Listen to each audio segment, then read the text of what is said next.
బాపట్ల జిల్లా నిజాంపట్నం తీరానికి నావిగేషన్ బుయ్ కొట్టుకొచ్చింది. సముద్రంలో బెలూన్లా మత్స్యకారులకు కనిపించింది. దాంతో స్థానికులు ఉన్నతాధికారులకు సమాచారం అందించారు. నావిగేషన్ బుయ్ చెన్నై నుంచి కొట్టుకొచ్చినట్టు అధికారులు గుర్తించారు. చెన్నై అధికారుల విజ్ఞప్తితో నావిగేషన్ బుయ్ను ఒడ్డుకు తీసుకొచ్చి లారీలో చెన్నై పంపారు అధికారులు.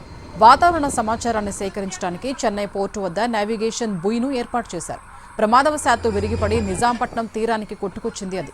దాని విలువ సుమారు 70 లక్షల విలువ ఉంటుందని అధికారులు తెలిపారు.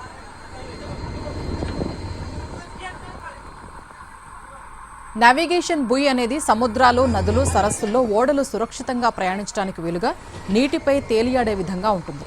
ఇది ఒక్కొక్కసారి వాతావరణ పరిస్థితుల్ని చూపిస్తోంది.